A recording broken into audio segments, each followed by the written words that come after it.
Sound clear? Clear, clearly শোনা যাচ্ছে? All clear? ঠিক আছে, জি জি sir, clear. Okay, thank you thank you. যদি সব কিছু ক্লিয়ার থাকে ইনশাল্লাহ আমরা শুরু করছি।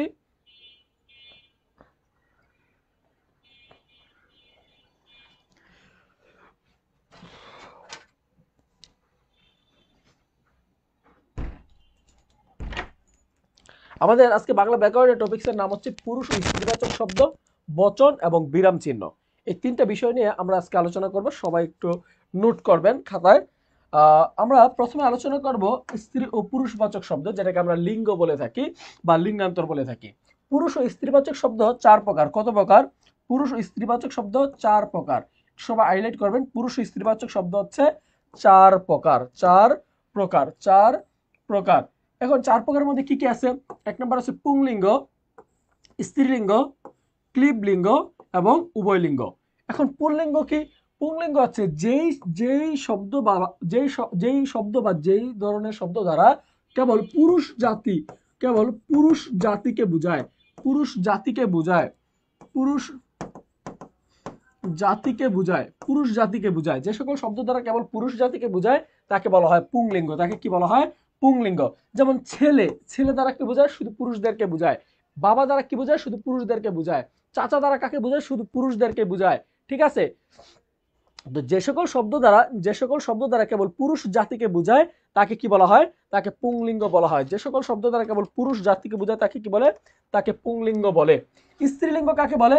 মা, চাচি, বোন। তার মানে যে সকল জাতি দ্বারা কেবল স্ত্রী জাতিকে বোঝায় বা নারী জাতিকে বোঝায়, স্ত্রী জাতিকে কেবল বা নারী জাতিকে বোঝায়, স্ত্রী জাতিকে বা নারী জাতিকে বোঝায়, সে সকল শব্দ দ্বারা কি বোঝায়? সেটাকে বলে স্ত্রী লিঙ্গ বলে।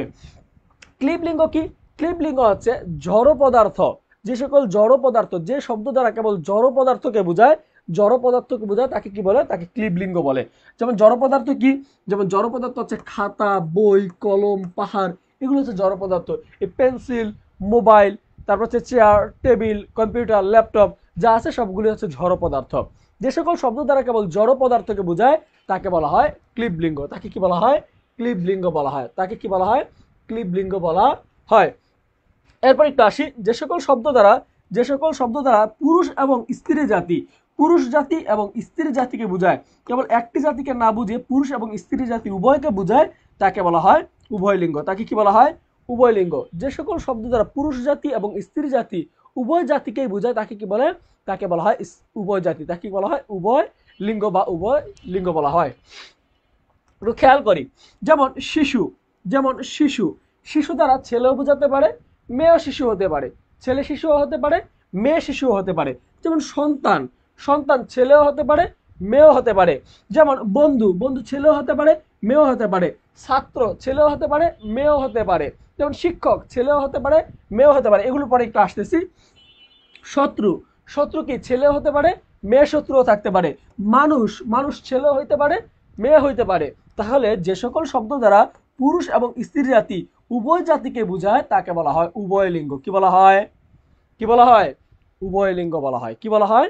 উভয়লিঙ্গ বলা হয়। তাহলে যে সকল শব্দ দ্বারা পুরুষ জাতি এবং স্ত্রী জাতি উভয় জাতিকেই বোঝায় তাকে কি বলা হয়? উভয়লিঙ্গ বলা হয়। ক্লিয়ার? আপনার ক্লাস খুঁজেই পাই না স্যার। কেন পান না স্যার? আপনি তো ক্লাস খুঁজে পাওয়ার কথা। আসেন, ক্লাসে আসেন। তাহলে আমি কি বলছি একটু আপনার জন্য আবার বলতেছি। দেখেন, আমরা আজকে আলোচনা করব লিঙ্গান্তর বা পুরুষ ও স্ত্রীবাচক শব্দ, যাকে বলা হয় লিঙ্গ। এই লিঙ্গ হচ্ছে চার প্রকার। একটা হচ্ছে পুংলিঙ্গ, স্ত্রীলিঙ্গ, ক্লীবলিঙ্গ এবং উভয়লিঙ্গ। পুংলিঙ্গ কি? পুংলিঙ্গ হচ্ছে যে সকল শব্দ দ্বারা পুরুষ জাতিকে বোঝায় তাকে পুংলিঙ্গ বলে। যে সকল শব্দ দ্বারা স্ত্রী জাতিকে বোঝায় তাকে স্ত্রীলিঙ্গ বলে। আর যে সকল জাতি দ্বারা জড় পদার্থকে বোঝায় তাকে ক্লীবলিঙ্গ বলে। আর যে সকল জাতি দ্বারা পুরুষ এবং স্ত্রীকে বোঝায় তাকে বলা হয় উভয়লিঙ্গ। তাকে কি বলা হয়? উভয়লিঙ্গ বলা হয়। ক্লিয়ার? সবাই কি ক্লিয়ার? যদি ক্লিয়ার থাকেন একটু কমেন্ট করে জানান ক্লিয়ার। কমেন্ট করে জানান ক্লিয়ার। দ্রুত দ্রুত দ্রুত একটু কমেন্ট করে জানান ক্লিয়ার।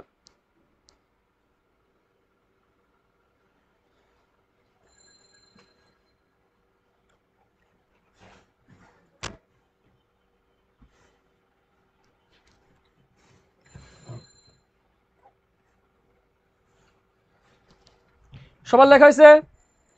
নোট ডান, নোট ডান। আসসালামু আলাইকুম স্যার। ওয়ালাইকুম আসসালাম। নোটটা করেন, নোট করে লিখবেন নোট ডান। নোট শেষে লিখবেন নোট ডান। নোট শেষে লিখবেন নোট ডান।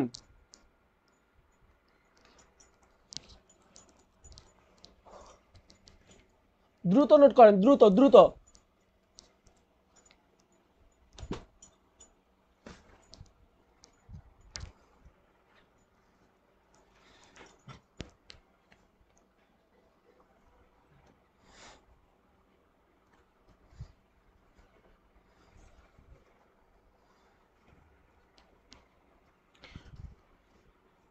সবাইকে বুঝতে পারছি? তাহলে লিঙ্গ কয় প্রকার? লিঙ্গ হচ্ছে 4 প্রকার। পুংলিঙ্গ, স্ত্রীলিঙ্গ, ক্লীবলিঙ্গ, আর একটা হচ্ছে উভয়লিঙ্গ, আর একটা হচ্ছে উভয় লিঙ্গ। এই উভয় লিঙ্গের মধ্যে একটু কাহিনী আছে, আমরা উভয় লিঙ্গটা একটু বোঝার চেষ্টা করি। সবাই একটু আগে এটা নোট করে নেই।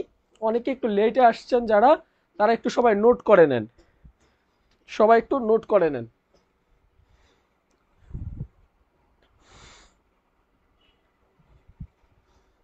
দ্রুত নোট করেন।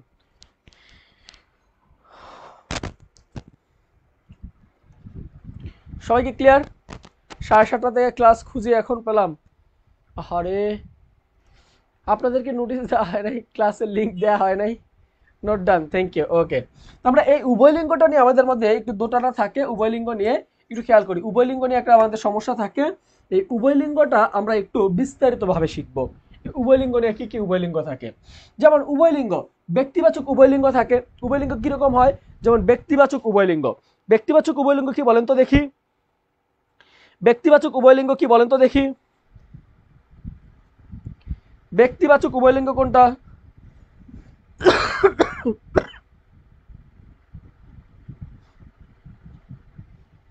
দেখেন, ব্যক্তিবাচক সর্বনামে উভয়লিঙ্গ হয়। ব্যক্তিবাচক সর্বনামে কি হয়? উভয়লিঙ্গ হয়। ব্যক্তিবাচক সর্বনামে উভয়লিঙ্গ হয়। যেমন আমি যদি বলি সর্বনাম। সর্বনাম কাকে বলে? নামের পরিবর্তে যাহা বসে তাহাকে সর্বনাম বলে। নামের পরিবর্তে যা বসে তাকে সর্বনাম বলে। আজকে লিঙ্ক দেয় নাই স্যার, সরি আপু। আমি যদি পারতাম আমি আপনাদেরকে লিঙ্কটা দিয়ে দিতাম, ঠিক আছে স্যার? পরের ক্লাস কারকের উপর নিয়েন, চেষ্টা করবো ইনশাল্লাহ। বল আচ্ছা, আমাকে যেই টপিক সিলেক্ট করে দেয় আমি ওইটার উপরই তো ক্লাস নেই। একটু খেয়াল করেন। সর্বনাম, সর্বনাম কি? নাউনের পরিবর্তে যেটা বসে সেটাকে সর্বনাম বলে, বা বিশেষ্যের পরিবর্তে বা নামের পরিবর্তে যাহা ব্যবহৃত হয় তাহাকে সর্বনাম বলে। তাহাকে কি বলে? সর্বনাম বলে। তাহলে আমি যদি বলি রাশেদ, আমার নাম কি? রাশেদ। এখন আমার নাম রাশেদ না বলে আমি যদি বলি আমি, কি বলি? আমি। তাহলে নামের পরিবর্তে বসছে এটা কি? এটা হচ্ছে উভয়লিঙ্গ। এটা কি লিঙ্গ? উভয়লিঙ্গ। এখন আমি যদি আপনাদের সামনে না এসে যদি আমি ফোনে বলি বা টাইপ করে দিই আমি, তাহলে আমি ছেলেও হতে পারি, মেয়েও হতে পারি। ছেলেও হতে পারি, মেয়েও হতে পারি। তাহলে আমিটা কি? আমিটা হচ্ছে ব্যক্তিবাচক সর্বনামে উভয়লিঙ্গ। ব্যক্তিবাচক সর্বনামে উভয়লিঙ্গ। এখন আমি যদি বলি তুমি, আমি যদি বলি তুমি, এই তুমি ছেলেও হতে পারে, মেয়েও হতে পারে। এই তুমি কি হতে পারে? মেয়েও হতে পারে, ছেলেও হতে পারে। তাহলে মেয়ে ছেলে যেটা হতে পারে সেটা হচ্ছে উভয়লিঙ্গ। তাহলে এটা কিসের উভয়লিঙ্গ? সর্বনামে উভয়লিঙ্গ। তাহলে আমরা বলতে পারি এটা ব্যক্তিবাচক সর্বনামে উভয়লিঙ্গ। এটা কি? ব্যক্তিবাচক সর্বনামে উভয়লিঙ্গ। ব্যক্তিবাচক সর্বনামে উভয়লিঙ্গ। এখন একটু খেয়াল করেন আমি যদি বলি তোমরা, তাহলে তোমরা কি হতে পারে? তোমরা ছেলেও হতে পারো, মেয়েও হতে পারো। তোমরা কি হতে পারো? ছেলেও হতে পারো, মেয়েও হতে পারো। আমি যদি বলি সে, এই সে ছেলেও হতে পারে, মেয়েও হতে পারে। আমি যদি বলি তারা, এই তারা ছেলেও হতে পারে, মেয়েও হতে পারে। তাহলে নামের পরিবর্তে যাহা বসে তাহা হচ্ছে সর্বনাম। নামের পরিবর্তে যা বসে তাকে কি বলে? সর্বনাম। আর ব্যক্তিবাচক সর্বনামে উভয়লিঙ্গ হয়। ব্যক্তিবাচক সর্বনামে কি হয়? উভয়লিঙ্গ হয়। ব্যক্তিবাচক সর্বনামে কি লিঙ্গ হয়? উভয়লিঙ্গ হয়। সবাই কি ক্লিয়ার? সবাই কি ক্লিয়ার? দ্রুত কমেন্ট করে জানান ক্লিয়ার ক্লিয়ার ক্লিয়ার। ওকে ওকে ফাইন। ওকে, এরপর আসি পদবী। পদবীর ক্ষেত্রে আমাদের উভয়লিঙ্গ হয়। পদবীর ক্ষেত্রে আমাদের কি হয়? উভয়লিঙ্গ হয়। যেমন আমি যদি বলি শিক্ষক, শিক্ষক কি হতে পারে? শিক্ষক ছেলেও হতে পারে, মেয়ে শিক্ষকও হতে পারে। শিক্ষক ছেলে শিক্ষকও হতে পারে, মেয়ে শিক্ষকও হতে পারে। আমি যদি বলি সভাপতি, এই সভাপতি ছেলেও হতে পারে, মেয়েও হতে পারে। আমি যদি বলি রাষ্ট্রপতি, রাষ্ট্রপতি, আমি যদি বলি রাষ্ট্রপতি, তাহলে দেখেন তো রাষ্ট্রপতি ছেলেও হতে পারে মেয়েও হতে পারে। আমি যদি বলি মন্ত্রী, আমি যদি বলি মন্ত্রী, তাহলে মন্ত্রী কি ছেলেও হতে পারে মেয়েও হতে পারে। আমি যদি বলি মনে করেন শিক্ষক শ্রম, আমি যদি বলি পাইলট, পাইলট ছেলেও হতে পারে মেয়েও হইতে পারে, পাইলট ছেলেও হইতে পারে মেয়েও হইতে পারে। তাহলে যেই সকল শব্দ দ্বারা পদ বুঝায় বা পদের নাম বুঝায়, যে সকল শব্দ দ্বারা কোনো পদের নাম বুঝায়, তাহলে কি বলে সেগুলোকে, তাহলে সেগুলোকে বলে ব্যক্তি, সেগুলোকে বলে কি বলে, সেগুলো হচ্ছে সর্বনাম। যে সকল শব্দ দ্বারা কি বুঝায়, যে সকল শব্দ দ্বারা পদের নাম বোঝায়, যে সকল শব্দ দ্বারা পদের নাম বোঝায় তাকে কি বলে, তাকে তাকে ব্যক্তি, তাকে তাকে কি বলে, উভয়লিঙ্গ বলে। অনলাইন ক্লাসে যে সকল শব্দ দ্বারা কি বললাম, যে সকল শব্দ দ্বারা, যে সকল শব্দ দ্বারা, যে সকল শব্দ দ্বারা কি বোঝায়, যে সকল শব্দ দ্বারা, যে সকল শব্দ দ্বারা, যে সকল শব্দ দ্বারা কোনো পদের নাম বোঝায়, যে সকল শব্দ দ্বারা কোনো পদের নাম বোঝায় তাকে কি বলে, তাকে বলে ব্যক্তিবাচক সর্বনাম বলে। তাকে কি বলে, তাকে তাকে উভয়লিঙ্গ বলে। তাকে কি বলে, উভয়লিঙ্গ বলে, সরি উভয়লিঙ্গ বলে।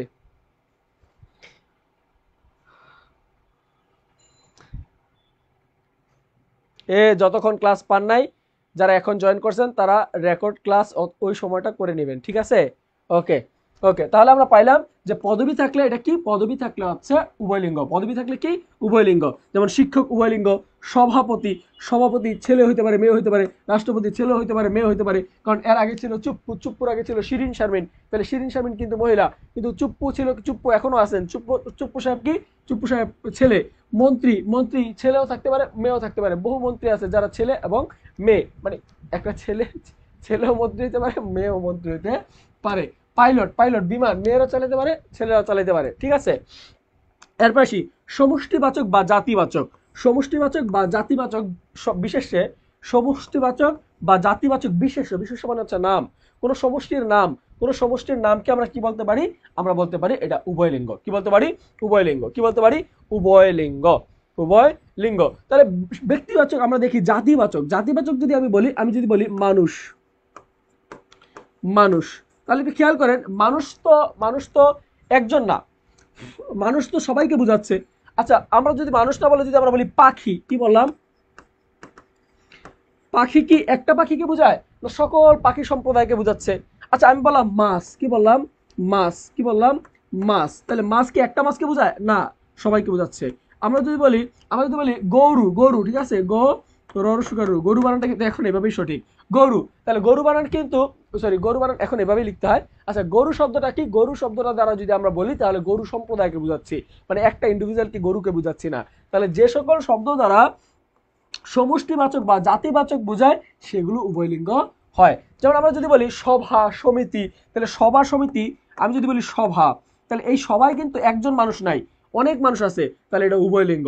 আমরা বলি সমিতি, একটা সমিতি কি শুধু মেয়েরাই থাকে না, ছেলেরাও থাকে, তাহলে আমরা বলতে পারি সমিতি, তাহলে সমিতি। আমরা যদি বলি জনতা, আমরা যদি বলি জনতা, জনতা। আমরা যদি বলি মিছিল, আমরা যদি বলি মিছিল, তাহলে এই শব্দগুলোতে কি আছে, এই শব্দগুলোতে ছেলেও আছে মেয়েও আছে। তাহলে যে সকল শব্দ দ্বারা কোনো সমষ্টিকে বোঝায় বা কোনো জাতিকে বোঝায় এবং সেগুলোর নামকে বলা হয় উভয়লিঙ্গ। কি বলা হয়, সেগুলোর নামকে কি বলা হয়, উভয়লিঙ্গ বলে। ক্লিয়ার, সবাই কি ক্লিয়ার?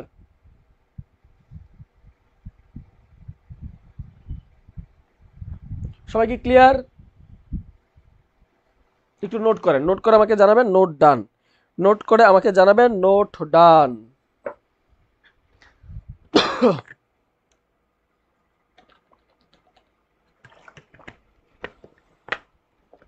নোট করে আমাকে জানাবেন, নোট ডান। ক্লিয়ার, সবার কি নোট ডান? ফার্স্ট ফার্স্ট জানাবেন, ফার্স্ট। জি sir clear, okay thank you. এরপরে আসি নিত্য স্ত্রীবাচক শব্দ। মূলত পরীক্ষায় এই লিঙ্গান্তর থেকে প্রশ্ন আসলে আপনার যে প্রশ্নটা আসে সেটা সবচেয়ে বেশি আসে নিত্য স্ত্রীবাচক শব্দ এবং নিত্য পুরুষবাচক শব্দ। এই জায়গা থেকেই পরীক্ষায় ঘুরে ফিরে প্রশ্ন আসে, এছাড়া বাকি সময় প্রশ্ন আমরা দেখতে পাই না, এই জায়গা থেকে ঘুরে ফিরে প্রশ্ন আসে। আমরা একটু দেখি নিত্য স্ত্রীবাচক শব্দগুলো কি। নিত্য স্ত্রীবাচক শব্দ বলতে আমরা বুঝি যে সকল শব্দ দ্বারা কেবল কেবল কেবল যে সকল শব্দ দ্বারা কেবল স্ত্রী জাতিকে বোঝায়, কেবল কি বোঝায়? স্ত্রী জাতিকে বোঝায়, স্ত্রী জাতিকে বোঝায়, স্ত্রী জাতিকে বোঝায়। যে সকল শব্দ তারা স্ত্রী জাতিকে বোঝায় এবং এবং এই শব্দের কোনো নারীবাচক, সরি কি বলতেছি, হ্যাঁ, এই শব্দের কোনো পুরুষবাচক রূপ নাই, এই শব্দের কোনো পুরুষবাচক রূপ নাই। যে সকল শব্দ দ্বারা শুধু নারীদেরকে বোঝায়, যে সকল শব্দের কোনো পুরুষ, সোজা কথা এক কথায় লিখে রাখেন, যে শব্দের কোনো পুরুষবাচক রূপ নাই, কোনো পুরুষবাচক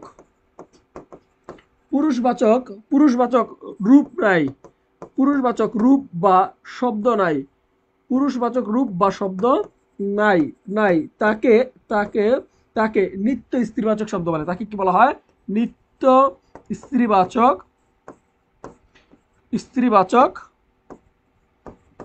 শব্দ বলে। তাহলে যে সকল শব্দের কোনো ই নাই, কোনো যে সকল শব্দের কোনো বেড়া রূপ নাই, সোজা কথা, যেই শব্দের কোনো বেড়া রূপ নাই, পুরুষ রূপ নাই, তাকে স্ত্রীবাচক শব্দ বলে। যেমন একটু খেয়াল করি, আমি বললাম রূপসী। আচ্ছা, রূপসীর কোনো পুরুষ রূপ আছে? বলেন তো। এই যে রূপসী কি বলে? রূপসী বলে মেয়েদেরকে। তাহলে রূপসীর কি কোনো পুরুষ রূপ আছে? আছে আছে, বলেন তো আছে? নাই, রূপসীর কোনো পুরুষ রূপ নাই। নাইমা সুলতানা লিখেছে, নাইমা নাজনীন সুলতানা লিখেছে আসসালামু আলাইকুম ওয়া রাহমাতুল্লাহ। ওয়া আলাইকুম আসসালাম ওয়া রাহমাতুল্লাহ।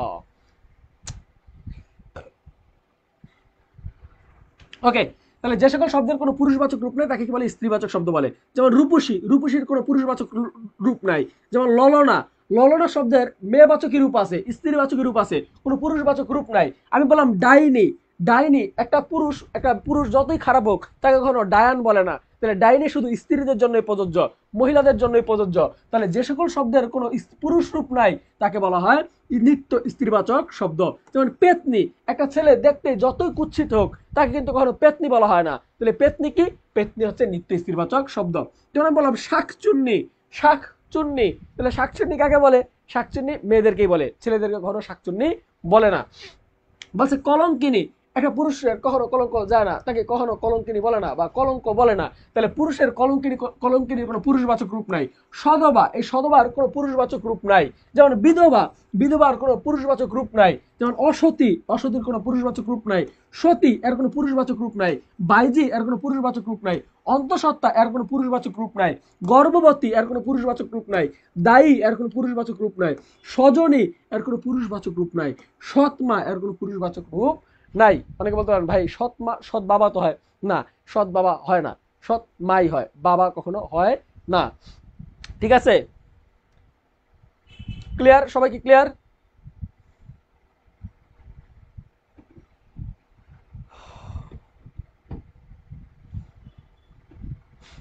সবাই কি ক্লিয়ার? ওকে, এরপর আসি যে এগুলো হচ্ছে আমাদের নিত্য স্ত্রীবাচক শব্দ। এগুলো কি? নিত্য স্ত্রীবাচক শব্দ। সমস্যা নেই, নিত্য স্ত্রীবাচক শব্দ। তাই এগুলো হচ্ছে নিত্য স্ত্রীবাচক শব্দ। তাহলে যে সকল শব্দের কোনো পুরুষবাচক রূপ নয় তাকে বলা হয় স্যার। স্ক্রিন ঝাপসা দেখাচ্ছে। আমার স্ক্রিন ঝাপসা দেখাচ্ছে না আপু, আপনার স্ক্রিন ঝাপসা দেখাচ্ছে। আপনার নেটওয়ার্কে হয়তো সমস্যা আছে। ঠিক আছে, আমি আপনার ক্লাস আমি এখানে দেখতে পাচ্ছি। ঠিক আছে, আমার এখানে কোনো সমস্যা দেখাচ্ছে না। ওকে, এখন একটু আমরা আসি যে সকল শব্দের কি বললাম, যে সকল শব্দের কোনো পুরুষবাচক রূপ নাই তাকে বলা হয় নিত্য স্ত্রীবাচক শব্দ। তাহলে এরপরে আমরা আসি যে এগুলো হচ্ছে নিত্য আবার পুরুষবাচক শব্দ। তাহলে যে সকল শব্দের কোনো স্ত্রীবাচক রূপ নাই, যে সকল শব্দের কোনো স্ত্রীবাচক রূপ নাই, যে সকল শব্দের কোনো স্ত্রীবাচক রূপ নাই, যে সকল শব্দের কোনো স্ত্রীবাচক রূপ নাই তাকে কি বলা হয়? তাকে বলা হয় নিত্য পুরুষবাচক শব্দ। তাকে কি বলা হয়? নিত্য পুরুষবাচক শব্দ বলা হয়। নিত্য পুরুষবাচক শব্দ বলা হয়। নিত্য পুরুষবাচক শব্দ বলা হয়। তাহলে তাকে কি বলা হয়? নিত্য পুরুষবাচক শব্দ বলা হয়। তাহলে যে সকল শব্দের কোনো কি নাই, যে সকল শব্দের কোনো মহিলা রূপ নাই, যে সকল শব্দের কোনো মহিলা রূপ নাই, বেডি রূপ নাই, যে সকল শব্দের কোনো মহিলা রূপ নাই, যে সকল শব্দের কোনো স্ত্রীবাচক শব্দ নাই, সেগুলোকে বলা হয় নিত্য পুরুষবাচক শব্দ। একটু খেয়াল করি, সবাই একটু খেয়াল করি আচ্ছা, একটা মহিলা যতই গুন্ডা বা যতই ইয়ে হোক, যতই ডেঞ্জারাস হোক, তাকে কি কখনো জল্লাদ বলে? মহিলারা কি কখনো জল্লাদ হয়? জল্লাদ হয় না। যেমন আমি লিখলাম জল্লাদ, জল্লাদ শুধু পুরুষটাই হয়, জল্লাদ কোনো মহিলা হয় না। তাহলে জল্লাদই হবে না? হয় না, এরকম জীবনও হয় না। যেমন মোল্লা, মোল্লা ছেলেরাই হয়, কখনো মেয়েরা হয় না, ছেলেরাই সবসময় মোল্লা হয়। ঠিক আছে, এরপর লিখলাম কাজী, কি লিখলাম? কাজী, কাজী সবসময় ছেলেরাই হয়, মেয়েরা হয় না, বিয়ে পড়ায় যে কাজী। ঠিক আছে, এরপর লিখেন কবিরাজ, কবিরাজ শুধু ছেলেরাই হয়, মেয়েরা হয় না। এখন বর্তমান সময়ে হয়তো কবিরাজ মেয়েরাও হচ্ছে, কিন্তু কবিরাজ এটা পুরুষবাচক শব্দ। কাপুরুষ, একটা পুরুষ যদি ভীতু হয় তাকে বলা হয় কাপুরুষ। কি বলা হয়? কাপুরুষ। কিন্তু একটা মহিলাকে কখনো যতই ভীতু হোক তাকে কখনো কা মহিলা বলা হয় না। তাহলে কাপুরুষ এটা হচ্ছে পুরুষদের জন্যই প্রযোজ্য। এরপর বলছে যে পুরোহিত, পুরোহিত যে পূজা করায় তাকে বলা হয় পুরোহিত। তাহলে কৃতদার কি? কৃতদার বলতেছি পুরোহিত, পুরোহিত কি? পুরোহিত হচ্ছে যে পূজা করায় তাকে বলা হয় পুরোহিত। কেরানি, যে হচ্ছে কেরানি, কেরানির চাকরি করে তাকে কেরানি বলে। গুন্ডা, এখন মেয়েরাও গুন্ডা আছে, ঠিক আছে, মেয়েরাও গুন্ডা আছে। যতই যতই গুন্ডামি করেন আপনাকে কিন্তু গুন্ডা বলা যাবে না, কারণ গুন্ডা কেবল পুরুষবাচক শব্দ। কেবল কি শব্দ? কবিরা, কবি, কবিরাজিনী, সি সি। আসি একটু আসি, লম্পট, একটা পুরুষ খারাপ কাজ করলে তাকে লম্পট বলে, কিন্তু লম্পটি বলে কোনো নারী রূপ নাই, লম্পটের কোনো নারী রূপ নাই। অকৃতদার মানে হচ্ছে অবিবাহিত, অকৃতদার মানে হচ্ছে অবিবাহিত। তাহলে একটা পুরুষ যদি বিয়ে না করে তাকে বলা হয় অকৃতদার। আর একটা পুরুষ যদি কৃতদার, কৃতদার হচ্ছে যে বিয়ে করছে তাকে বলা হয় কৃতদার। আর অকৃতদার মানে হচ্ছে, অকৃতদার হচ্ছে যে বিয়ে করে নাই তাকে বলা হয় অকৃতদার। যে বিয়ে করে নাই তাকে কি বলা হয়? অকৃতদার। অনেক সময় জল্লাদ মহিলারা বলা হয় না, এগুলা বলা হয় মানে আউস করে বলে আর কি, আউস করে বলে, কিন্তু জল্লাদ কখনো পুরুষ রূপ হয় না। যত খারাপ গালাগালি আছে সব না, কি লিখছেন? যত সব গালাগালি আছে সব নারীদের জন্য, এটা পুরুষদের জন্য তৈরি। তৈরি বানান ভুল হয়েছে, তৈরি করেছে। শোনেন, পুরুষ বানান আপনার তৈরি বানান ভুল হয়েছে। গত ক্লাস বাংলা বানানের নিয়মের ক্লাস করে আসেন। তৈরি শব্দটি হচ্ছে একটি বিদেশি শব্দ, বিদেশি শব্দের বানানে কখনো দীর্ঘই হয় না। তৈরি শব্দটি এসেছে আরবি শব্দ তৈয়ার থেকে। তাহলে তৈরি শব্দের বানান, তৈরি শব্দের সঠিক বানান, তৈরি শব্দের সঠিক বানান এইটা হবে। গত ক্লাসে পড়াইছি। স্যার সি বলাটা সেই গ্রামের, গ্রামের অনেক, এগুলো কি বলেন? ছি, জল্লাদি না, আরে জল্লাদি হয়তো বলতে পারেন আপনি, কিন্তু জল্লাদের কাজ কি মেয়েরা কখনো করে? করে না। ফাঁসি কি মেয়েরা দেয়? মানে মানে আসামিদের ফাঁসি দেয় যে এটা মেয়েরা দেয়? দেয় না, ছেলেরাই দেয়। কৃতদার আবার বলেন, কৃতদার মানে হচ্ছে বিবাহিত, বিবাহিত, বিবাহিত পুরুষকে কৃতদার বলে। আর অকৃতদার কাকে বলে? অকৃতদার বলে হচ্ছে অবিবাহিত, অবিবাহিত পুরুষকে অকৃতদার বলে। পিঙ্কি বুঝতে পারছো ভাইয়া? ওকে। মেয়ে পুরোহিত আছে স্যার। মেয়ে পুরোহিত পাবা কই? পুরোহিত সবসময় ছেলেরা হয়, যারা পূজা করে, বিয়ে পড়ায়, সনাতন ধর্মে বিয়ে পড়ায়। কোনো দেখছো সনাতন ধর্মে মেয়েরা বিয়ে করাইতেছে? মেয়েরা বিয়ে পড়ায় সনাতন ধর্মে, মেয়েরা পূজা করায়। মিথ্যা কথা খালি। ভণ্ড কোন,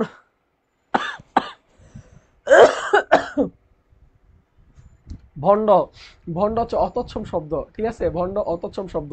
এটা ভণ্ড হচ্ছে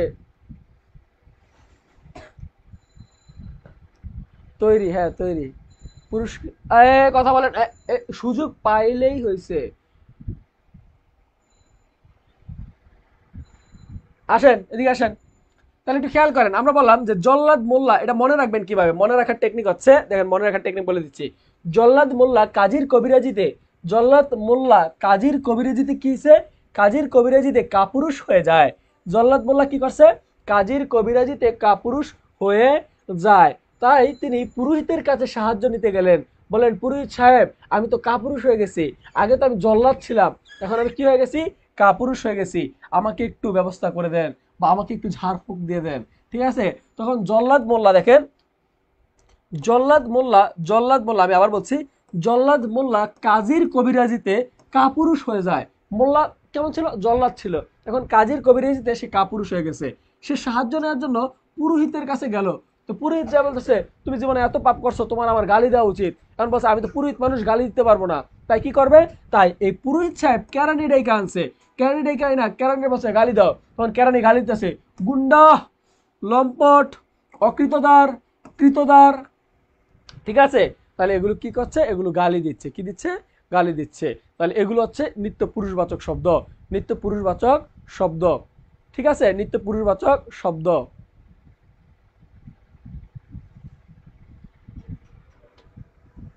ওকে, ওকে। তাহলে আমরা আসলাম, জল্লাদ বলল কাজীর কবিরজিতে কাপুরুষ হয়ে যায়, তাই তিনি কেরানির কাছে তাই তিনি পুরোহিতের কাছে সাহায্য নেয়। পুরোহিত কেরানি রেখে বলে গুন্ডা, লম্পট, কৃতদার, অকৃতদার বলে গালি দিয়ে দিছে। ঠিক আছে, ওকে। এখন আমরা একটু আসি যে পুরুষবাচক শব্দের শেষে, পুরুষবাচক শব্দের শেষে, প্রত্যন্ত পুরুষবাচক শব্দের শেষে যদি আ থাকে, ইকা থাকে, ই থাকে, আনি থাকে, নি থাকে, আ ইকা ই আনিনি, আপনার আমার সাথে বলেন, আ ইকা ই আনিনি, আ ইকা ই আনিনি। পুরুষবাচক শব্দের শেষে আ ইকা ই আনিনি, আ ইকা ই আনিনি, আ ইকা ই আনিনি।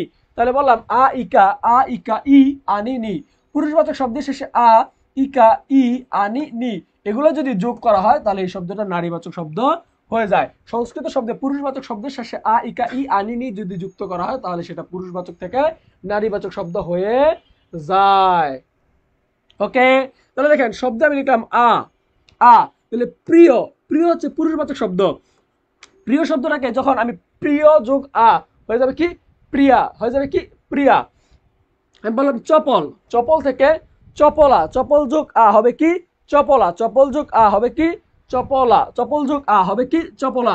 আমরা বললাম মলিন, কি বললাম মলিন, মলিন যোগ আ হবে কি মলিন যোগ আ হবে কি মলিনা, মলিন যোগ আ হবে কি মলিনা। তাহলে পুরুষবাচক শব্দের শেষে যদি আ যুক্ত হয় তাহলে সেটা কি হয়ে যায়, স্ত্রীবাচক হয়ে যায়। আচ্ছা, এরপর একটু আসি, এই পাশে আমার বোন, ছোট বোন কর্নারে দাঁড়া দাঁড়া আমার ক্লাস দেখতেছে, ওর সাথে একটু দুষ্টামি করছি। ঠিক আছে, আপনারা ভেবে না আপনার সাথে কিছু করছি। ঠিক আছে, ওকে। আসবা, তুমি আসবা, ক্লাসে আসবা।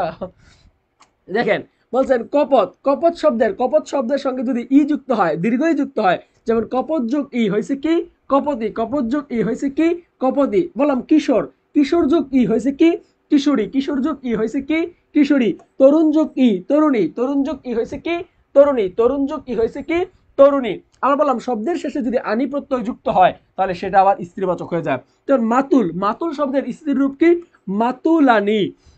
আমরা বললাম ইন্দ্র, ইন্দ্র শব্দের স্ত্রীর রূপ কি ইন্দ্রাণী। আমরা বললাম শব্দের শেষে শব্দের শেষে ইনি বা নি হলে, শব্দের শেষে ইনি বা নি হলে, শব্দের শেষে ইনি, শব্দের শেষে ইনি বা নি যদি হয় তখন সেটা আবার স্ত্রীর রূপ হয়ে যায়। তখন মায়াবী, মায়াবী শব্দের স্ত্রীর রূপ কি মায়াবিনী, মায়াবী শব্দের স্ত্রীর রূপ কি মায়াবিনী। আমরা বললাম মেধাবী, মেধাবী শব্দের স্ত্রীর রূপ কি মেধাবিনী, মেধাবী শব্দের স্ত্রীর রূপ কি মেধাবিনী। আমরা বললাম ইকা, শব্দের শেষে যদি ইকা প্রত্যয় থাকে তাহলে সেটা স্ত্রীর রূপ হয়ে যায়। যেমন সেবক, এটা পুরুষ রূপ, যখন সেবকের সাথে ইকা যুক্ত করব, সেবক যোগ ইকা হবে কি সেবিকা, সেবক যোগ ইকা হবে কি সেবিকা।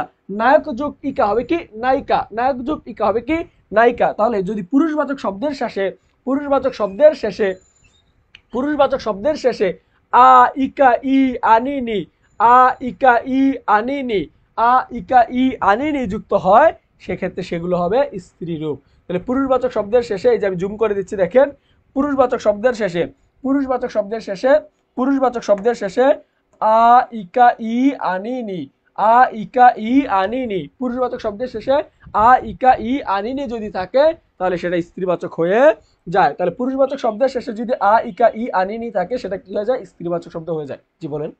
আসসালামু আলাইকুম।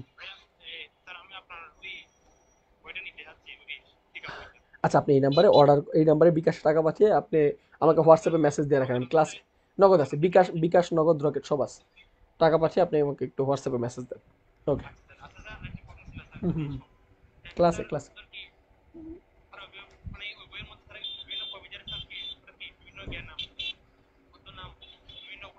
সব আছে, সব আছে ভাইয়া, সব আছে। আমাকে একটু হোয়াটসঅ্যাপে মেসেজ দাও, আমি ক্লাসে আছি তো। ওকে, ওকে, ওকে।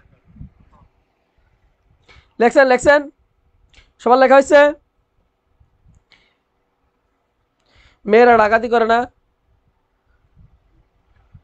মেয়েরা ডাকাতি করে না, না করে তোমার জন্য লাভ আছে, তুমি ক্লাস করো। ওকে, আমরা একটু আসি বচন, এখন আমরা শিখবো বচন, ক্লাসে আসি আমরা একটু শিখবো বচন। সবাই একটু হেডলাইন করেন বচন।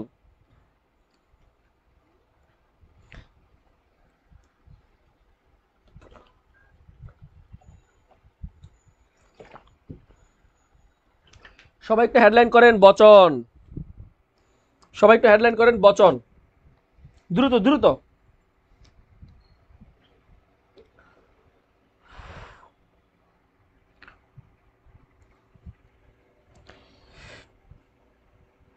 না স্যার কি নোট করা হয় নাই?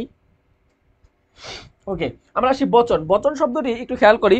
বচন, বচন মূলত আমাদের শব্দতত্ত্ব বা রূপতত্ত্বের আলোচ্য বিষয়। বচন কোন তত্ত্বের আলোচ্য বিষয়? বচন হচ্ছে শব্দতত্ত্ব বা রূপতত্ত্বের আলোচ্য বিষয়, শব্দতত্ত্ব বা রূপতত্ত্বের আলোচ্য বিষয়। আচ্ছা আচ্ছা আচ্ছা, এই যে নোট করেন, নেন নেন নেন নেন, নোট নোট করেন, নেন নেন, আমি সাইডে আছি। নোট হয়ে গেলে আমাকে বললেন।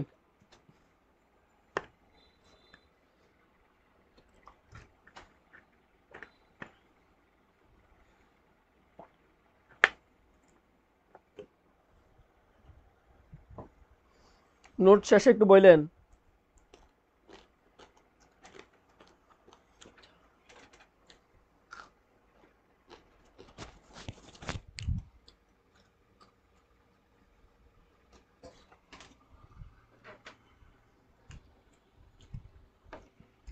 নোট কি হয়েছে? লিখতে পারি নাই, তাড়াতাড়ি লিখেন।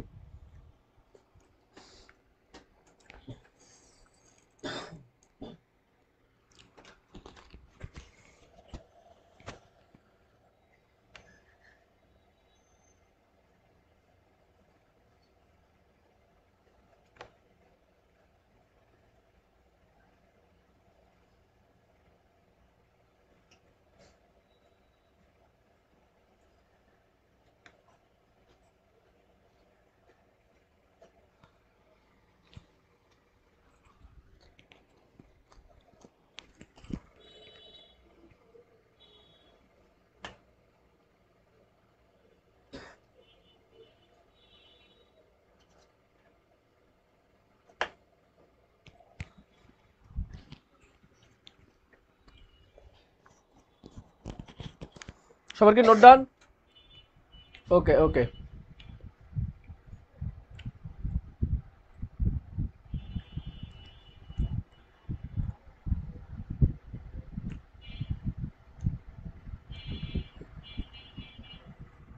আসি বচন। বচন কাকে বলে দেখেন, বচন হচ্ছে শব্দতত্ত্বের আলোচ্য বিষয়। বচন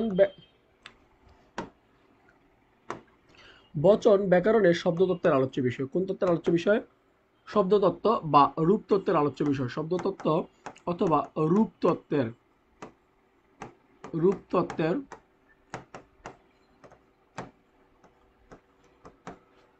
আলোচনার বিষয়। শব্দতত্ত্ব বা রূপতত্ত্বের আলোচনার বিষয়। শব্দতত্ত্ব অথবা রূপতত্ত্বের আলোচনার বিষয়। লিখবেন বচন হয় বিশেষ্য এবং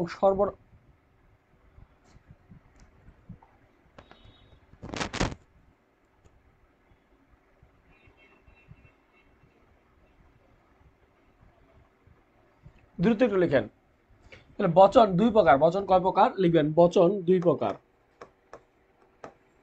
বচন দুই প্রকার। বচন কয় প্রকার? দুই প্রকার। বচন কত প্রকার? বচন হচ্ছে দুই প্রকার। সবাই একটু লিখবেন বচন দুই প্রকার। এক নম্বর হচ্ছে এক বচন, এক বচন। দুই নম্বরে হচ্ছে বহু বচন। এক বচন আর একটা হচ্ছে বহু বচন। একটা হচ্ছে এক বচন আর একটা কি? বহু বচন। এক বচন আর একটা বহু বচন। লিখছেন? সবাই একটু লিখছেন? সবাই একটু লিখছেন? লিখবেন সাধারণত, সাধারণত শব্দের শেষে বা সাধারণত সাধু ভাষার শব্দের শেষে বা সাধু রীতির শেষে, সাধু রীতির শেষে, রীতির শেষে, সাধারণত সাধু রীতির শেষে, লিখবেন সাধারণত সাধু রীতির শেষে গুলি থাকলে, কি থাকলে? গুলি। সাধারণত সাধু রীতির শেষে গুলি যুক্ত হলে বা গুলি যুক্ত হলে সেটা কি হয়, সেটা বহুবচন হয়, বহু বচন হয়। সাধারণত সাধুরীতি শব্দের শেষে যদি গুলি গুলি গুলি যুক্ত হয় সেটা কি হয়, বহুবচন হয়। কি হয়, বহুবচন হয়, বহুবচন হয়, বহুবচন হয়। শীতে শীতে ইয়া নাই, কি যেন বলে, বচন নাই, তাহলে কি বচন পড়বেন না? বচন পড়াচ্ছি না, ক্লাস নিচ্ছি না? বুঝি না আপনার শীত কেন্দ্রিক কেন, এত শীত কেন্দ্রিক কেন? এদিকে তাকান, এটা হচ্ছে ক্লাস লেকচার শিট, ঠিক আছে? লেকচার শিট বা পিডিএফ শিট, মানে শিট পাঠাইছে আপনাদেরকে। আপনার এই শিট পরে ভাবতেছেন আপনি চাকরি পেয়ে যাবেন? সারা জীবন চাকরিটা মানে ভোগ করবেন, বেতন পাবেন, তারপর হচ্ছে বেতন শেষে আবার কি পেনশন পাবেন। এত সহজ, এত সস্তা? শুধু এই 2 পাতা শিট পরে চান্স পেয়ে যাবেন? 2 পাতা শিট পরে খালি চাকরি পেয়ে যাবেন? যা পড়ায় তা একটু মনোযোগ সহকারে পড়েন, শিটগুলোও পড়েন, পারলে আরো 2টা বই কিনা বাজার থেকে পড়েন, ঠিক আছে? চাকরির প্রতিযোগিতার বাজারে প্রতিযোগিতায় টিকে থাকতে হলে আপনাকে অবশ্যই অন্যদের চেয়ে ভালো প্রস্তুতি এবং অন্যদের চেয়ে ভালো পরিশ্রম করার মেন্টালিটি থাকতে হবে। তাহলেই কেবল আশা করা যায় যে বাংলাদেশে একটা সোনার হরিণ চাকরি পাওয়া যাবে, ঠিক আছে? আসেন তাহলে বচন কোথায় কোথায় কি কি হয় একটু দেখেন। হেডলাইন হেডলাইন করেন, দ্রুত হেডলাইন করেন। দেখেন, লিখবেন কেবল উন্নীত শব্দে ব্যবহৃত বহুবচন গুলো শব্দগুলো কিভাবে হয় লিখবেন। আমার সাথে বলেন, মালাদাম গুচ্ছ, রাজি রাশি পুঞ্জ, নিকর নিচয়। লিখবেন আমার সাথে বলেন, মালাদাম গুচ্ছ, নিকর নিচয় পুঞ্জ, রাজি রাশি আবলি। আমি যেভাবে ছন্দে ছন্দে বলে দিচ্ছি এভাবে ছন্দ ছন্দ যদি পড়তে পারেন তাহলে আপনি মুখস্থ করতে পারবেন। অপ্রাণীবাচক শব্দের শেষে অপ্রাণীবাচক শব্দে বহুবচন করে কিভাবে, অপ্রাণীবাচক শব্দে বহুবচন করে এভাবে। আমার সাথে বলেন, মালাদাম গুচ্ছ, মালাদাম গুচ্ছ, নিকর নিচয় পুঞ্জ, নিকর নিচয় পুঞ্জ, তারপর রাজি রাশি, রাজি রাশি আবলি, রাজি রাশি আবলি। আমি 3 ছন্দে বলছি দেখেন, মালাদাম গুচ্ছ, নিকর নিচয় পুঞ্জ, রাজি রাশি আবলি। মালাদাম গুচ্ছ, নিকর নিচয় পুঞ্জ, রাজি রাশি আবলি। আমার সাথে বলেন, মালাদাম গুচ্ছ, নিকর নিচয় পুঞ্জ, রাজি রাশি আবলি। মালাদাম গুচ্ছ, নিকর নিচয় পুঞ্জ, রাজি রাশি আবলি। আমার সাথে বলেন, মালাদাম গুচ্ছ, নিকর নিচয় পুঞ্জ, রাজি রাশি আবলি। তাহলে অপ্রাণীবাচক শব্দের শেষে মালাদাম গুচ্ছ, নিকর নিচয় পুঞ্জ, রাজি রাশি আবলি থাকলে সেটা কি হবে, সেটা হবে বহুবচন হবে। এবার দেখেন, জন্তুর বহুবচন, জন্তুর বহুবচনে পাল এবং জুত ব্যবহার করা হয়। জন্তুর বহুবচনে কি ব্যবহার করা হয়, জন্তুর বহুবচনে পাল এবং জুত ব্যবহার করা হয়। যেমন আমি যদি বলি হস্তি পাল বা হস্তি জুত, মানে হচ্ছে হাতির জুত। আমরা বললাম গরুর পাল, কি বললাম, গরুর পাল, তাহলে গরুর পাল। তাহলে জন্তুবাচক শব্দে কি ব্যবহার করা হয়, জন্তুবাচক শব্দে জুত এবং পাল কথাটি ব্যবহার করা যায়। তারপর দেখেন, বিশেষ শব্দের এক বচনের ব্যবহারেও অনেক সময় বহুবচন বোঝানো যায়। তাহলে দেখেন, বিশেষবাচক শব্দ কি, বিশেষ হচ্ছে কোনো কিছুর নাম, কোনো কিছুর নাম। তাহলে একটা নাম দিয়েও অনেক সময় বহুবচন শব্দ হয়। যেমন সিংহ বনে থাকে, সিংহ কই থাকে, সিংহ বনে থাকে। তাহলে সিংহ বনে থাকে, তাহলে সিংহ বনে থাকে, তাহলে কোন বনে থাকে, সিংহ বন। তাহলে সিংহ বনে কি একটা সিংহ থাকে, না, সিংহ বনে অনেক সিংহ থাকে। সিংহ বনে কি থাকে, সিংহ বনে অনেক সিংহ থাকে। বাঘের বনে থাকি, তাহলে অনেক বাঘ থাকে, ওই বনে কি থাকে, অনেক বাঘ থাকে। তাহলে অনেক সময় একটা শব্দ দিয়ে, এক বচন শব্দ দিয়ে অনেক সময় বহুবচন শব্দ বোঝানো যায়। এবার আছে দেখেন, বিশেষণ হিসেবে প্রয়োগ করলে অনেক সময় বহুবচন হয়। বিশেষণ কি, বিশেষণ হচ্ছে অ্যাজেটিভ, দোষ গুণ অবস্থা, নাউন বা প্রোনাউনের দোষ গুণ অবস্থা সংখ্যা পরিমাপ ইত্যাদি বুঝালে সেটাকে বলা হয় বিশেষণ বা অ্যাজেটিভ। তাহলে অনেক সময় অ্যাজেটিভ দ্বারা অনেক সময় বহুবচন বোঝানো হয়। যেমন আমি বললাম কারি কারি টাকা, আমি বললাম আচ্ছা এটা কারি কারি হচ্ছে বিরক্তি শব্দ হয়ে যায়। আমি বললাম অজস্র লোক, তাহলে লোক কিরকম, লোক হচ্ছে অজস্র। এই অজস্রটা কি, এই অজস্রটা হচ্ছে একটা অ্যাজেটিভ। অজস্রটা কি, একটা অ্যাজেটিভ। অজস্রটা কি, একটা অ্যাজেটিভ। আমি বললাম যে বিস্তর টাকা, তাহলে বিস্তরটা কি, বিস্তরটা হচ্ছে একটা অ্যাজেটিভ, দোষ গুণ অবস্থা সংখ্যা পরিমাপ। এগুলো যদি বোঝায় সেগুলোকে বলা হয় অ্যাজেটিভ অথবা বিশেষণ, অ্যাজেটিভ অথবা বিশেষণ। তাহলে এগুলো কি ছিল, বিশেষণ। বিশেষণ দ্বারা অনেক সময় বহুবচন বোঝানো সম্ভব। ওকে, এবার হচ্ছে সংখ্যাবাচক দ্বিরুক্তির ক্ষেত্রে বিশেষণের সময় দ্বিরুক্তি, দ্বিত্ব কি, দ্বিত্ব মানে হচ্ছে দ্বিরুক্তি, মানে দুইবার উক্ত যেটা সেটাকে বলা হয় দ্বিরুক্তি। বলছে পদের দ্বিত্ব প্রয়োগে অনেক সময় বহুবচন হয়। যেমন হারি হারি টাকা, কারি কারি হারি হারি সন্দেশ, কারি কারি টাকা। তাহলে বলছে হারি হারি সন্দেশ, কারি কারি টাকা। একটু খেয়াল করেন, হারি হারি সন্দেশ, কারি কারি টাকা। তাহলে হারি হারি সন্দেশ কি, হাড়ি ভর্তি, মানে একটা না অনেকগুলো হাড়ি ভর্তি। যেমন বললাম হারি হারি দুইবার বলছি না, তাহলে দুইবার পদের মানে পদ দ্বিরুক্তি হয়েছে, দ্বিত্ব হয়েছে। একটা পদকে দ্বিত্ব করার মাধ্যমে অনেক সময় আমরা বহুবচন বুঝাতে পারি। যেমন হারি হারি সন্দেশ, তাহলে এক হারি না অনেক হারি, তাহলে একটা শব্দ দুইবার ব্যবহার করার মাধ্যমে কি করতেছি আমরা বহুবচন করতে পারতেছি। তারপর দেখেন বলছি লাল লাল ফুল, তাহলে লাল ফুল যদি বলতাম তাহলে একটা বুঝাতো, যখন বলছি লাল লাল ফুল তার মানে বহুবচন বুঝাচ্ছে। আমি বললাম কারি কারি টাকা, কারি কারি টাকা, তাহলে কারি কারি টাকা, এক কারি দুই কারি মানে অনেক টাকা বুঝাচ্ছে। তাহলে অনেক সময় অনেক সময় সংখ্যার দ্বিত্ব হয়ে, অনেক সময় সংখ্যার দ্বিত্ব হয়ে বহুবচন বোঝানো যায়। যারা নোট করেন নাই 1 মিনিটে নোট করে ফেলেন।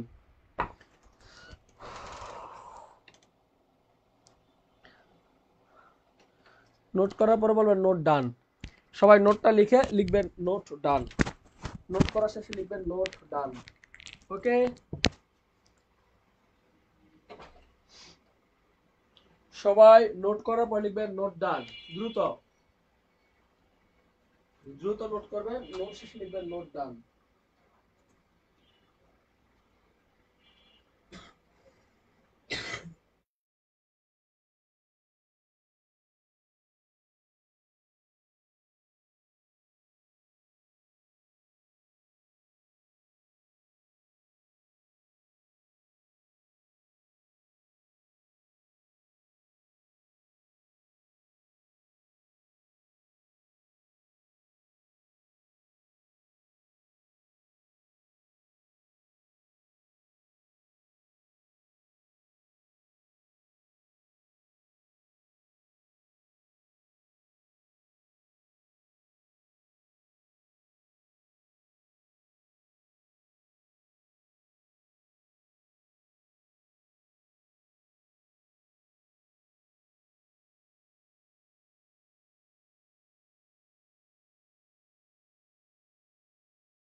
সবার নোট করা হয়েছে? ওকে ওকে, নো প্রবলেম।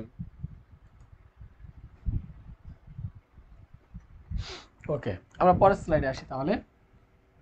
পরের স্লাইডে কি বলছে একটু দেখেন। বলছে বচনে দেখেন আমরা বলছি দেখেন বিশেষ নিয়মে সাধিত বচনে সর্বনাম ও বিশেষ্য। যেমন বিশেষ নিয়মে সাধিত, যেমন আমরা বললাম মেয়েরা কানাকানি করছে, ঠিক আছে। রবীন্দ্রনাথ প্রতিদিন জন্মায় না, রবীন্দ্রনাথ কি জন্মায় না? প্রতিদিন জন্মায় না। তাহলে এগুলো কি বিশেষ নিয়মে সাধিত বহু বচন। তাহলে রবীন্দ্রনাথ প্রতিদিন জন্মায় না, তার মানে একটা রবীন্দ্রনাথের কথা বলছে, বলছে রবীন্দ্রনাথের মতো আর মানুষ বহুবার জন্মায় না, ঠিক আছে। মেয়েরা কানাকানি করছে, তাহলে মেয়েরা কানাকানি করছে, একটা মেয়ে কানাকানি করতেছে না, অনেকগুলো মেয়েরা কানাকানি করতেছে। তাহলে এখানে দেখেন তো সর্বনাম ও বিশেষ্য দুইটা মিলে কি হয়েছে? দুইটা মিলে এখানে কি হয়েছে? বহুবচন হয়েছে। আপনারা দেখেন কতিপয় বিদেশি শব্দে কি হয়? কতিপয় বিদেশি শব্দে বহুবচন হয়। যেমন দেখেন আনযোগে বুজুর্গ, ঠিক আছে, আনযোগে বুজুর্গ, তাহলে বুজুর্গান। সাহেব থেকে দেখেন সাহেবান, সাহেব থেকে কি? সাহেবান। তাহলে দেখেন বুজুর্গ থেকে বুজুর্গান, সাহেব থেকে সাহেবান। তাহলে এই যে বান বা আন, এই আন যোগে কি হয়? আন যোগে বহুবচন হয়, আন যোগে কি হয়? বহুবচন হয়। তারপর দেখেন এই আত যোগে আত, এই আত প্রত্যয় যোগে বহুবচন হয়। যেমন কাগজ একটা শব্দ মানে এক বচন, যখন বলছি কাগজাত, তাহলে এটা কি হয়েছে? এটা বহুবচন হয়েছে। এটা কি হয়েছে? বহুবচন হয়েছে। রাশেদ স্যারের ক্লাসের জন্য আছে আলাদা একটা টান, আজকের নোট ডান। বাহ বাবা বাহ, এগুলো কই পান আপনারা? আপনারা তো এক একজন রবীন্দ্রনাথ, আপনারা তো একজন নজরুল। এত ট্যালেন্টেড মানুষের আমি ক্লাস নেই, এই ট্যালেন্ট কই রাখেন? ব্যাংকে রাখেন না চুরি করে নিয়ে যাবে। দেখেন কি লেখছে, দেখেন শুধু বিশেষ্য ও সর্বনাম, শুধু বিশেষ্য ও সর্বনাম পদেই বচন হয়। তাহলে বিশেষ্য ও সর্বনাম পদে কি হয়? কি বচন হয় একটু খেয়াল করি, টা টি খানা খানি, টা টি খানা খানি। তাহলে বিশেষ্য এবং সর্বনাম পদে এই টা টি খানা খানি হয়। যেমন কলম একটা বিশেষ্য বা নাউন, এটার সাথে গেছে কলমটা।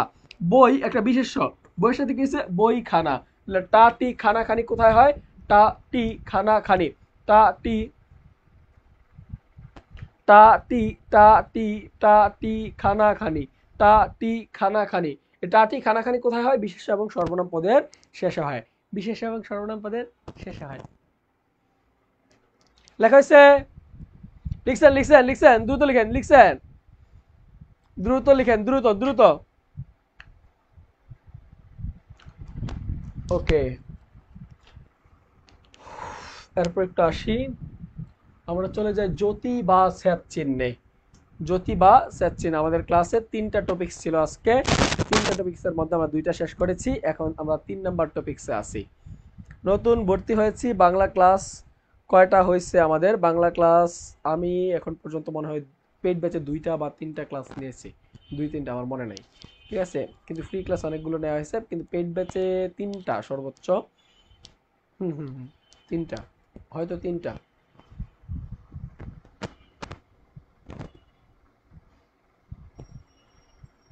লিখেন একটু আসি, দেখেন জ্যোতি চিহ্ন বা স্যাত চিহ্ন বলছে, বাক্যে একটু খেয়াল করি, বাক্যের অর্থ সুস্পষ্ট বোঝানোর জন্য বাক্যের মধ্যে বা বাক্যের সমাপ্তি কিংবা বাক্যের আবেগ আবেগ হর্ষ কিংবা জিজ্ঞাসা ইত্যাদি প্রকাশ করার উদ্দেশ্যে বাক্য গঠনে যে সকল বিরতি দেওয়া হয়, যে সকল বিরতি দেওয়া হয় এবং লেখার সময় বাক্যের মধ্যে তা দেখানোর জন্য যে সকল সাংস্কৃতিক চিহ্ন ব্যবহার করা হয় তাকে বলে জ্যোতি বা স্যাত চিহ্ন, তাকে জ্যোতি বা স্যাত চিহ্ন বলে।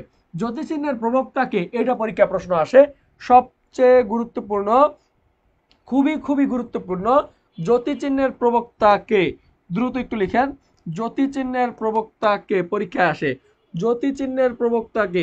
জ্যোতি চিহ্ন সর্বপ্রথম ব্যবহার করেন, জ্যোতি চিহ্ন সর্বপ্রথম ব্যবহার করেন ঈশ্বরচন্দ্র বিদ্যাসাগর। জ্যোতি চিহ্ন সর্বপ্রথম ব্যবহার করেন কে, ঈশ্বরচন্দ্র বিদ্যাসাগর। তার বেতাল পঞ্চবিংশ গ্রন্থে, বেতাল পঞ্চবিংশ গ্রন্থে তিনি সর্বপ্রথম 1847 সালে, আমরা জানি 1947 সালে দেশভাগ হয়, আর এরও 100 বছর আগে 1847 সালে ঈশ্বরচন্দ্র বিদ্যাসাগর সর্বপ্রথম জ্যোতি চিহ্ন ব্যবহার করেন। কোন গ্রন্থে করছে, অবশ্যই অবশ্যই মনে রাখবেন, গ্রন্থটার নাম বেতাল পঞ্চবিংশ। এই তিনটা জায়গা থেকে পরীক্ষা কিন্তু প্রশ্ন আসতে পারে। তাহলে কি কি বলছি, সাল, কত সালে জ্যোতি চিহ্ন সর্বপ্রথম ব্যবহার হয়, 1847 সালে। কে ব্যবহার করেন, ঈশ্বরচন্দ্র বিদ্যাসাগর। কোন গ্রন্থে, বেতাল পঞ্চবিংশ গ্রন্থে। ক্লিয়ার, সবাই কি ক্লিয়ার, সবাই কি ক্লিয়ার?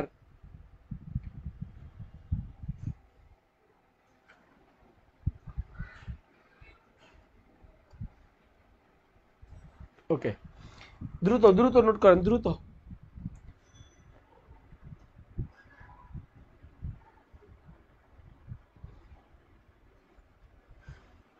দ্রুত নোট করেন।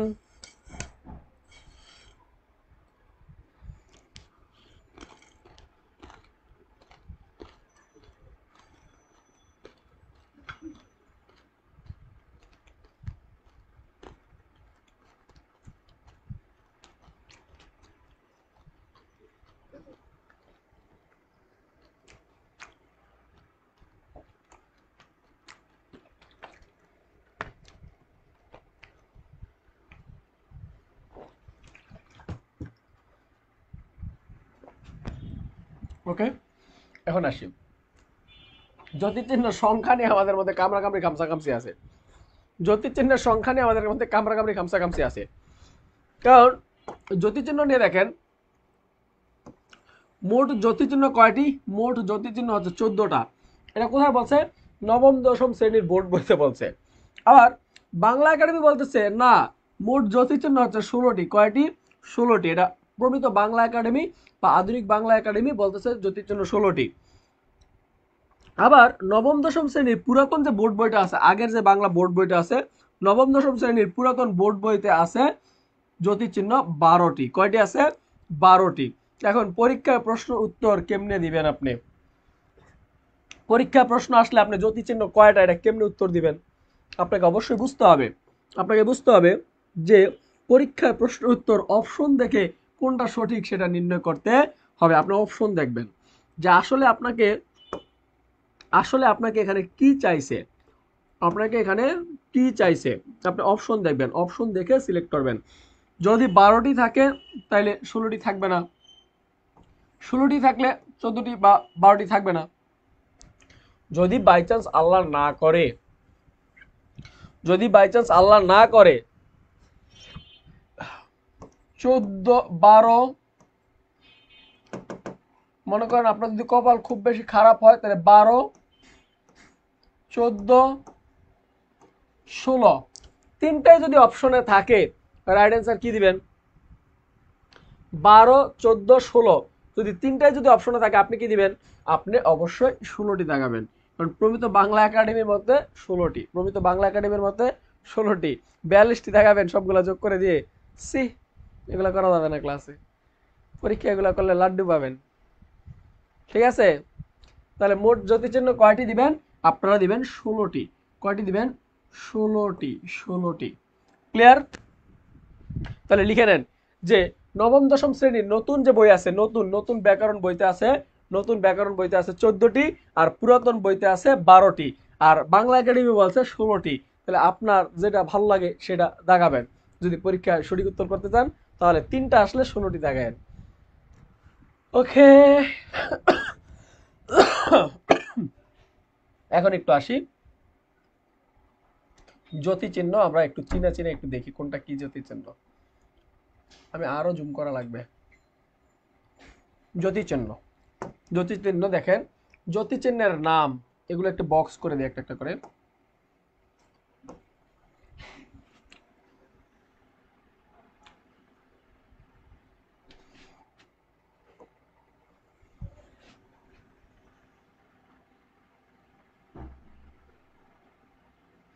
ঠিক আছে,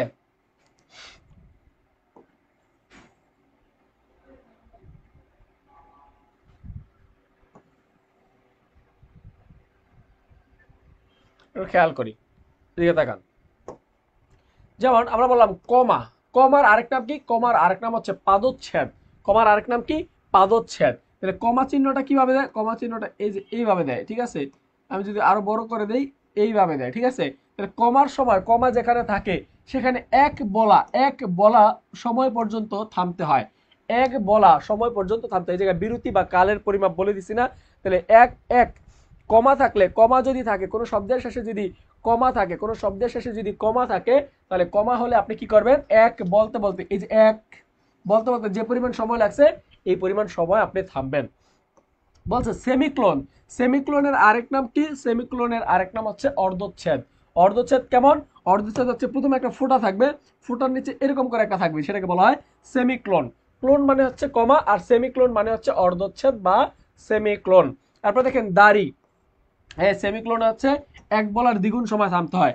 দাড়ি যেটাকে পূর্ণচ্ছেদ বলে, দাড়ি পূর্ণচ্ছেদ যেটাকে ফুল স্টপের কাজ করে, পূর্ণচ্ছেদ 1 সেকেন্ড সময় পর্যন্ত থামতে হয়। এই যে এটা হচ্ছে দাড়ি। ঠিক আছে, এটা হচ্ছে দাড়ি বা এটা হচ্ছে দাড়ি। হচ্ছে প্রশ্নসূচক চিহ্ন, মানে যেটা কোশ্চেন মার্ক, কোশ্চেন মার্ক এটা হচ্ছে প্রশ্নসূচক চিহ্ন। এখানেও কি থামতে হবে? 1 সেকেন্ড থামতে হবে, 1 সেকেন্ড। তারপরে দেখেন বিস্ময় বা সম্বোধন চিহ্ন, বিস্ময় চিহ্ন, যে আশ্চর্যবোধক চিহ্ন, আপনার যে এরকম করে, এটা হচ্ছে বিস্ময়ের চিহ্ন। মানে ওয়াও, বাহ, এগুলো বলি না, এগুলো হচ্ছে বিস্ময়ের চিহ্ন। দেখেন এই যে বিস্ময়ের চিহ্ন এরকম করা থাকে, এখানে নিচে একটা ফোঁটা থাকে। বিস্ময়ের চিহ্ন কি থাকতে হয়? 1 সেকেন্ড থামতে হয়। কোলন, কোলন এই যে দুইটা ফোঁটা, দুইটা ফোঁটা, এটাকে বলা হয় কোলন। ঠিক আছে, আবার এরকম করে মারেন না, এটা হচ্ছে বিসর্গ। তাহলে কোলন বা দৃষ্টান্তর ছেদ, কোলন বা দৃষ্টান্তর ছেদ, কোলন বা দৃষ্টান্তর ছেদ। তাহলে কোলনের ভিতরে কিন্তু ফাঁকা থাকে না, কোলনের ভিতরে কি থাকে না? ফাঁকা থাকে না। কোলন থাকলেও 1 সেকেন্ড থামতে হয়। ড্যাশ,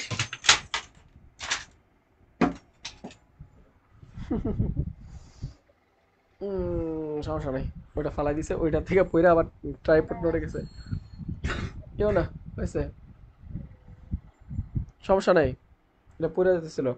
একটু আসি, বিরতিকাল মনে থাকে না, মুখস্থ করতে হবে। এটা আমার স্টুডেন্টকে পড়াইছিলাম, Tahmina Akter. Good, very good. আপনি তো তাহলে আমার জায়গায় আছেন, মানে আমি আপনাদেরকে পড়াচ্ছি, আপনি আপনার স্টুডেন্টদেরকে পড়াইছেন। Good, very good. Colon dash, colon dash মানে কি? এই যে কোলন, কোলনের পরে একটা এরকম করে দাগ দিলে সেটাকে বলা হয় কোলন ড্যাশ। তাহলে এটা হচ্ছে কোলন আর এটা হচ্ছে ড্যাশ, দুইটা মিলে কি হয়েছে? Colon dash. দুইটা মিলে কি হয়েছে? Colon dash. এখানেও 1 সেকেন্ড পর্যন্ত থামতে হয়। হাইফেন, হাইফেন মানে হচ্ছে ছোট্ট করে যেটা দেয় এটাকে বলা হাইফেন, আর বড় করে দিলে ড্যাশ, ছোট করে দিলে হাইফেন, ঠিক আছে? তো হাইফেন কোথায়? হাইফেনের আরেক নাম হচ্ছে পদযোগ চিহ্ন, ঠিক আছে? হাইফেন দ্বন্দ্ব সমাসে বসে, ঠিক আছে? হাইফেন মানে হচ্ছে পদ সংযোগ চিহ্ন। যেমন আমরা বলি বাবা মা, বাবা মা, তাহলে বাবা ও মা, তাহলে এটা কি? এটা হচ্ছে হাইফেন। দুইটা শব্দকে কি করছে? সংযোগ করছে। দুইটা শব্দকে কি করছে? সংযোগ করছে। তারপর হচ্ছে এই হাইফেনে কখনো থামার দরকার নাই, হাইফেনে থামার দরকার নাই। ইলিক চিহ্ন, ইলিক চিহ্ন বা উদ্ধৃতির চিহ্ন, ইলিককে কি বলে? এটাকে উদ্ধৃতির চিহ্ন বলে। কি বলে?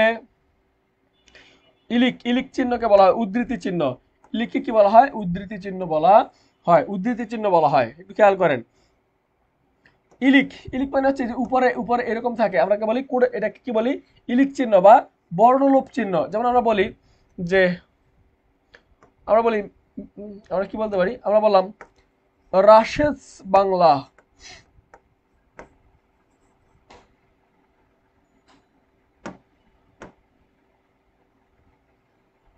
আমার নাম আমি ভুলে গেছি, রাশেদ বাংলা, রাশেদ বাংলা, আমি লিখলাম রাশেদ বাংলা। একটু খেয়াল করেন, রাশেদ বাংলা, তাহলে রাশেদের বাংলা ছিল, এই জায়গায় একটা ইলিক চিহ্ন দেওয়াতে এটা হচ্ছে সংক্ষেপণ, বর্ণলোপ। এখানে হয়তো রাশেদ, এখানে হওয়ার কথা ছিল রাশেদ এর বাংলা, ঠিক আছে? এটা না হয়ে লিখলাম কি? রাশেদ বাংলা। তার মানে এখানে দুইটা বর্ণকে আমরা কমাই দিলাম এই একটা ইলিক চিহ্নের মাধ্যমে, ইলিক চিহ্নের মাধ্যমে, ইলিক চিহ্নের মাধ্যমে। তাহলে এটা হচ্ছে বর্ণের মাথার উপর বসে, বর্ণের মাথার উপর বসে, এরকম এরকম, এই যে এইভাবে দেই, এরপরে রাশেদ, ঠিক আছে? ওকে।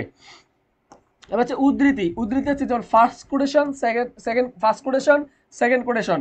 কোনো কিছু আমরা ব্যবহার করতে, বক্তার উক্তিকে ব্যবহার করতে আমরা কি করি? ফার্স্ট কোটেশন বা সেকেন্ড কোটেশন ব্যবহার করি। ফার্স্ট কোটেশন বা সেকেন্ড কোটেশন। হৃদয় ভাই একটু ক্যামেরাটা ঠিক করে দাও তো, এদিকে ক্যামেরাটা নড়ে গেছে।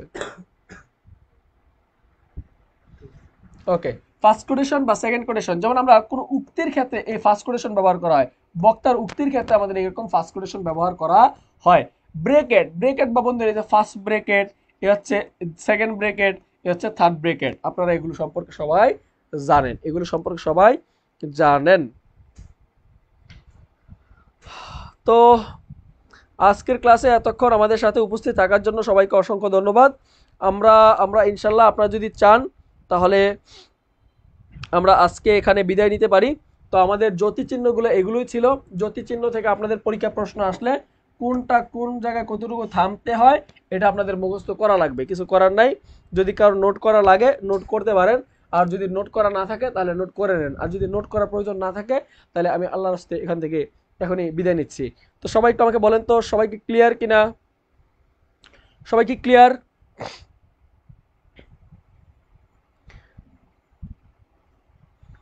স্যার বিশ্বসূচক একটা ভালো ছিল। হ্যাঁ আমার সবই ভালো, কোনটা খারাপ? সবাই কি ক্লিয়ার?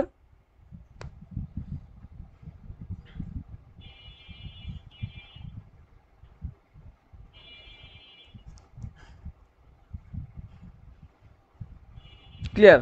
ওকে, ঠিক আছে। সবাই ভালো থাকেন, সুস্থ থাকেন, সবার জন্য অনেক অনেক শুভকামনা রইল। আজকের ক্লাসে আমরা শিখলাম কি কি শিখলাম? আজকের ক্লাসে আমরা শিখলাম পুরুষ ও স্ত্রীবাচক শব্দ, যেটা আমরা লিঙ্গান্তর বলি, পুরুষ ও স্ত্রীবাচক শব্দ। আজকের ক্লাসে আমরা শিখলাম পুরুষ ও স্ত্রীবাচক, আমরা আজকের ক্লাসে শিখলাম পুরুষ ও স্ত্রীবাচক শব্দ, বচন, আর হচ্ছে বিরাম চিহ্ন বা জ্যোতি চিহ্ন। সবার জন্য অনেক অনেক শুভকামনা রইল। সবাই আমার জন্য দোয়া করবেন, আপনাদের জন্য আমি দোয়া করি। সবাই ভালো থাকেন, সুস্থ থাকেন। যাচ্ছি মানে যাচ্ছি না, আবার দেখা হবে কোনো এক ফ্রি ক্লাসে অথবা পেইড ব্যাচের ক্লাসে। সে পর্যন্ত সবাই ভালো থাকবেন। আল্লাহ হাফেজ।